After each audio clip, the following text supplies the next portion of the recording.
നമസ്കാരം. തമിഴ് നടി രാധിക ഒരു ഇന്റർവ്യൂവിൽ പറയുന്നുണ്ട്, ഒരിക്കൽ അവർ അഭിനയിച്ച സിനിമയ്ക്ക് വേണ്ട ഡയലോഗ്സ് പഠിച്ചുകൊണ്ടിരിക്കുകയാണ്. കഥാപാത്രം ഒരു യുവവധുവിൻ്റെതാണ്. അവളുടെ ഭർത്താവായ കഥാപാത്രത്തിൽ നിന്നും കാരണത്തൊരു അടി കിട്ടി നിൽക്കുന്ന സമയത്ത് മറ്റൊരാൾ ആ വധുവിനോട് സഹതപിക്കുന്നു. അപ്പോൾ അടി കിട്ടിയ ഭാര്യ പറയേണ്ട ഡയലോഗ് ഇതായിരുന്നു: അതിനെന്താ, തന്റെ ഭർത്താവിൽ നിന്നും ഒരു അടി കിട്ടുക എന്നുള്ളത് ഏതൊരു ഭാര്യയുടെയും ആഗ്രഹമാണ് എന്ന്. ഈ പറഞ്ഞതിൽ യാതൊരു ലോജിക്കും ഇല്ലാത്തതിനാൽ രാധിക അങ്ങനെയൊരു ഡയലോഗ് താൻ പറയില്ലെന്നും അത് മാറ്റി എഴുതണമെന്നും തീർത്തു പറഞ്ഞു. അതിന് വിസമ്മതിച്ച ഡയറക്ടറെ പറഞ്ഞു മനസ്സിലാക്കി മാറ്റി എഴുതിപ്പിച്ചത് അന്ന് ഭർത്താവിന്റെ റോൾ അഭിനയിച്ച, പിന്നീട് ജീവിതത്തിലും അവരുടെ ഭർത്താവായി തീർന്ന ശ്രീ ശരത് കുമാർ ആയിരുന്നത്രേ.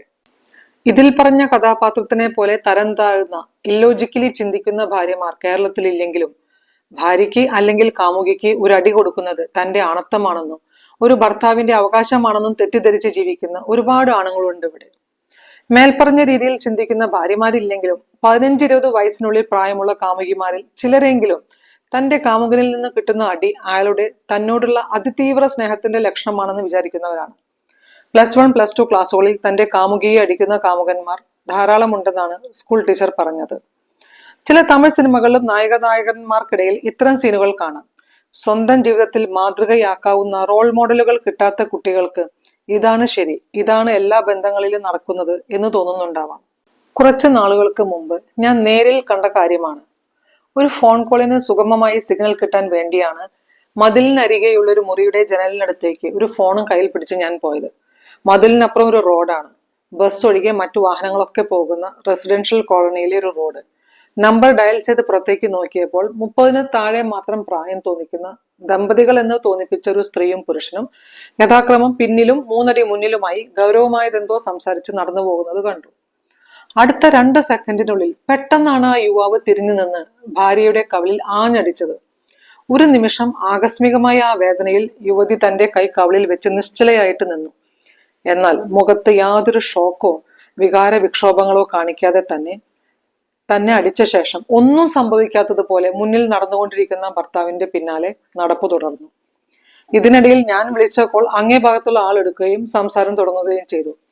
അതിനിടയിലും ആ ദമ്പതികളെ പിന്തുടർന്ന എന്റെ കണ്ണുകൾ 10-20 മീറ്ററിനപ്പുറം പാർക്ക് ചെയ്തിരിക്കുന്ന ബൈക്കിൽ കയറി രണ്ടുപേരും യാത്രയാകുന്നത് കണ്ടു. കോൾ അവസാനിച്ചിട്ടും ആ കോളിൽ ഞാൻ സംസാരിച്ചത് എന്താണ് എന്ന് ഓർക്കാൻ പോലും കഴിയാത്ത വിധം ഷോക്കിലായിരുന്നു ഞാൻ. ആ യുവതിയുടെ നിർവികാരതയിൽ നിന്നും ഒരു കാര്യം മനസ്സിലായി: ഇത് അവർക്ക് കിട്ടിയ ആദ്യത്തെ അടിയല്ല. മാത്രമല്ല, പല പ്രാവശ്യം കിട്ടി ശീലിച്ചതിലൂടെ വന്ന മനസ്സിന്റെ തഴക്കമാണ് നടുറോഡിൽ വെച്ച് തന്നെ തല്ലിയ ആളുടെ ബൈക്കിന്റെ പിറകെ ഒന്നും സംഭവിച്ചിട്ടില്ലാത്തതുപോലെ മുട്ടിയിരുന്ന് പോകാനുള്ള മനോബലം അവർക്ക് കൊടുത്തതെന്നും. കുഞ്ഞുങ്ങളെ പോലും മറ്റുള്ളവരുടെ മുന്നിൽ വെച്ച് തല്ലരുതെന്ന് പറയപ്പെടുന്ന ഈ കാലത്ത് മുതിർന്ന ഒരു സ്ത്രീയെ, തന്റെ ഭാര്യയെ, അതിനെല്ലാം ഉപരി മറ്റൊരു വ്യക്തിയെ ഒരു പൊതുസ്ഥലത്ത് വെച്ച് എങ്ങനെ ഇതുപോലെ കാരണത്തടിച്ച് ശാരീരികമായും മാനസികമായും വേദനിപ്പിക്കാൻ കഴിയുന്നു? അതിനുള്ള ധൈര്യം പ്രധാനമായും ഇനി പറയുന്ന കാര്യങ്ങളിൽ നിന്നാണ് കിട്ടുന്നത്. 1. അടി കിട്ടിയ ആൾ കായിക ശേഷി കൊണ്ടും മനഃശക്തി കൊണ്ടും പ്രതികരിക്കുന്നവൾ അല്ലെന്ന് ആദ്യമായി തല്ലിയ ദിവസം തന്നെ കിട്ടിയ ഉറപ്പും അതിലൂടെ വന്ന ധൈര്യവും. 2. ഇത് തന്റെ മാത്രം സ്വന്തം മുതലാണെന്നും അതിനെ എന്ത് ചെയ്യാനുള്ള അവകാശവും അധികാരവും തനിക്കുണ്ടെന്നുള്ള ചിന്തയും. 3. ഇത് തന്റെ സ്വന്തം മുതലായതുകൊണ്ട് തന്നെ അത് ചോദ്യം ചെയ്യാൻ ഒരാളും വരില്ലെന്നും വന്നാൽ തന്നെ താൻ അവരെ തിരിച്ചെന്ത് വേണ്ടത്തരവും പറഞ്ഞ് നാണം കെടുത്തി നിസ്സഹായരാക്കി വിടും എന്നുള്ള ആത്മവിശ്വാസം. 4. ഇനി ഭർത്താവിന്റെ വീട്ടിലോ സ്വന്തം വീട്ടിലോ തന്നെ പരാതി പറഞ്ഞാലും സാമ്പത്തികമോ സാമൂഹികമോ ആയ കാരണങ്ങളാൽ ഇതേ ബന്ധം തുടരാൻ നിർബന്ധിക്കുന്ന ആളുകളാണ് ചുറ്റുമുള്ളതെന്ന ഉത്തമ ബോധ്യം നൽകുന്ന പ്രോത്സാഹനം. 5. ഭർത്താവിന്റെ കയ്യിൽ നിന്നും 2 കിട്ടിയാലേ പല പെണ്ണുങ്ങളെ ശരിക്ക് പഠിക്കൂ എന്ന വിശ്വാസവും ഭാര്യയെ നിലയ്ക്ക് നിർത്തുന്നവനാണ് താൻ എന്ന് ഊറ്റം കൊള്ളാനുള്ള വെമ്പലും. ആ ദമ്പതികളെ പറ്റി പിന്നീടും പലപ്പോഴും ആലോചിക്കുകയുണ്ടായി. ഇത്രയും അപമാനം സഹിച്ച് അവൾ എന്തുകൊണ്ടായിരിക്കും അയാൾക്കൊപ്പം ജീവിക്കുന്നത്? സ്വന്തമായി സാമ്പത്തിക സ്വാതന്ത്ര്യം ഇല്ലാത്തത് കൊണ്ട് അയാളെ ഇട്ടെറിഞ്ഞു പോവാൻ വയ്യുന്ന നിസ്സഹായാവസ്ഥയാണോ? സാമ്പത്തികം, ജോലി എന്നിവ ഉണ്ടെങ്കിലും ഭർത്താവിനെ പിരിഞ്ഞു വന്നവൾ എന്ന നാണക്കേട് മറ്റുള്ളവരുടെ മുന്നിൽ വെച്ച് കിട്ടുന്ന അടിയേക്കാൾ വലുതാണെന്ന് തോന്നുന്നത് കൊണ്ടാണോ? ഇനി മാതാപിതാക്കളുടെ കടുത്ത എതിർപ്പിനെ അവഗണിച്ച് നടത്തിയ പ്രേമവിവാഹമായതിനാൽ അവരിലേക്ക് തിരിച്ചു പോകാനുള്ള നാണക്കേട് കൊണ്ടോ? വീട്ടുകാരുടെ സമ്മതത്തോടെ തന്നെ നടന്ന കല്യാണമാണെങ്കിലും ഈ മർദ്ദനങ്ങൾക്കും അവരുടെ സമ്മതമുണ്ടെന്ന് തിരിച്ചറിഞ്ഞത് കൊണ്ടാണോ? ഇനി വീട്ടുകാർ ഈ മർദ്ദനങ്ങളെ സപ്പോർട്ട് ചെയ്യുന്നില്ലെങ്കിലും അവരുടെ നിർബന്ധം കൊണ്ട് മാത്രം നടന്ന വിവാഹമായതിനാൽ അവരോടുള്ള വാശിക്ക് തന്റെ ദുരിതം മറ്റുള്ളവരെ കാണിച്ച് സായുജ്യമടയാൻ വേണ്ടിയാണ്. ഭർത്താവ് എന്ത് തന്നെ ചെയ്താലും അത് നിശബ്ദമായി സഹിക്കേണ്ടതാണ് എന്ന് ചെറിയ പ്രായത്തിലെ കിട്ടിയ ഗ്രൂമിംഗ് പിന്തുടർന്നുകൊണ്ടാണോ? അതൊന്നുമല്ലെങ്കിൽ ഏതെങ്കിലും വിധത്തിൽ പ്രതികരിച്ചാലോ അയാളെ വിട്ടുപോയാലോ അവളുടെ പ്രിയപ്പെട്ടവരെയും കൂടി ദ്രോഹിക്കുന്ന എന്തെങ്കിലും പ്രത്യാഘാതങ്ങൾ സഹിക്കേണ്ടി വരും എന്ന് അയാൾ നിരന്തരം ഭീഷണിപ്പെടുത്തുന്നതുകൊണ്ടാണ്. സ്നേഹമുള്ള ഭർത്താക്കന്മാർക്ക് വേണ്ടി എന്തും ചെയ്തു കൊടുക്കാൻ സാമാന്യബോധമുള്ള സ്ത്രീകൾക്ക് സന്തോഷമേ ഉണ്ടാകൂ. തന്റെ ഒപ്പം നിൽക്കുന്ന, തന്നെ മനസ്സിലാക്കി ജീവിക്കുന്ന ഒരാൾക്ക് വേണ്ടി തിരിച്ചു ചെയ്യാൻ ഏതൊരാളും ഇഷ്ടപ്പെടും. എന്നാൽ തന്നെ ഇടയ്ക്കിടെ അടിക്കുന്ന ഒരു ഭർത്താവിനൊപ്പം ഒരു ഭാര്യയ്ക്ക് എങ്ങനെയാണ് ആത്മാർത്ഥ സ്നേഹത്തോടെ ജീവിക്കുവാനും കഴിയുക എന്ന് ആലോചിച്ചു നോക്കിയിട്ടുണ്ടോ? അയാൾക്കുള്ള ഭക്ഷണവും വസ്ത്രവും യാതൊരു കൂലിയും ഇല്ലാതെ തയ്യാറാക്കി കൊടുക്കുന്നത് പോട്ടെ, രാത്രി അത്തരമൊരു മനുഷ്യനെ സന്തോഷിപ്പിക്കാൻ കിടന്നു കൊടുക്കേണ്ട അവസ്ഥ വേശ്യാവൃത്തിയേക്കാൾ പരിതാപകരമല്ലേ? ഒരു സെക്സ് വർക്കറിന് അതിനുള്ള പൈസയെങ്കിലും കിട്ടും. മാത്രമല്ല, തന്നെ ഉപദ്രവിക്കുന്ന ഒരു കസ്റ്റമറിനൊപ്പം ഇനിയും പോകണോ വേണ്ടയോ എന്നതും അവരുടെ ഇഷ്ടമാണ്. എന്നാൽ ഇവിടെയോ യാതൊരു ചോയ്സും ഇല്ലാതെ തന്നെ മർദ്ദിക്കുന്ന അല്ലെങ്കിൽ ചേർത്തടിക്കുന്ന, മറ്റുള്ളവരുടെ മുന്നിൽ വെച്ച് അപമാനിക്കുന്ന ഒരാൾക്കൊപ്പം അയാൾ തന്റെ ഭർത്താവായതുകൊണ്ട് മാത്രം അയാൾക്കൊപ്പം വീണ്ടും വീണ്ടും സെക്സ് ചെയ്യേണ്ടി വരുന്ന ഒരു സഹായാവസ്ഥ ഓർത്തു നോക്കൂ.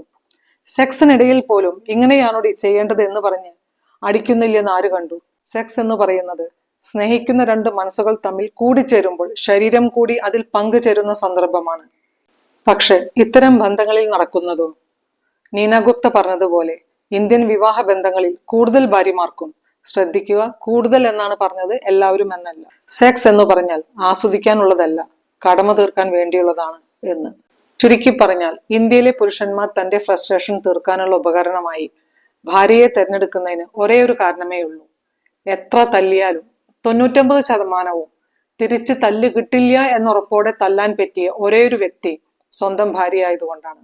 അതുകൊണ്ടാണല്ലോ എത്ര കുടിച്ച് ബോധമില്ലാതെ ആയാലും കുടിയന്മാർ കലമുടച്ച് കഞ്ഞിയും കറിയും കളയാൻ സ്വന്തം വീടും, കുനിച്ചു നിർത്തി കൂമ്പിനടിക്കാൻ സ്വന്തം ഭാര്യയെയും മാത്രം കൃത്യമായി തിരഞ്ഞെടുക്കുന്നത്. അബദ്ധവശാൽ പോലും സഹോദരന്റെയോ കൂട്ടുകാരന്റെയോ അയൽക്കാരന്റെയോ വീടുകളിലേക്ക് കയറി ചെല്ലുകയോ അവരുടെ ഭാര്യമാരെ മർദ്ദിക്കുകയോ ചെയ്യാത്തതും. ഇനി നേരത്തെ പറഞ്ഞ അടികൊണ്ട ആ പെൺകുട്ടിയുടെ കാര്യത്തിലേക്ക് തിരിച്ചു വരികയാണെങ്കിൽ, ആ കുട്ടിയുടെ സഹനത്തിന് പിന്നിലെ യഥാർത്ഥ കാരണം എന്താണെന്ന് അറിയാത്തത് കൊണ്ട് തന്നെ പരിഹാരവും നിർദ്ദേശിക്കാൻ സാധിക്കില്ല. എന്നാൽ ഇതുപോലുള്ള ഓരോ പെൺകുട്ടിയോടും ഒന്നുകൂടി ഓർമ്മിപ്പിക്കട്ടെ, ആത്മാഭിമാനത്തെക്കാൾ വലുതല്ല മറ്റൊന്നും. നിങ്ങൾ ഇതെല്ലാം നിശബ്ദം സഹിക്കുന്നതിലൂടെ സ്വന്തം വിധി മാറ്റാൻ ഒരു വിധത്തിലും ശ്രമിക്കുന്നില്ലെന്ന് മാത്രമല്ല, നിങ്ങളുടെ മകളിലൂടെ മറ്റൊരു നിശബ്ദ ഇരയെയോ, മകനിലൂടെ ഭാര്യാപീഡകനായ മറ്റൊരു ഭർത്താവിനെയോ വാർത്തെടുക്കാനുള്ള സാഹചര്യം കൂടിയാണ് നിങ്ങൾ ഒരുക്കുന്നത്. ചിന്തിച്ചൊരു തീരുമാനമെടുക്കൂ, ഇനിയും വൈകിയിട്ടില്ല.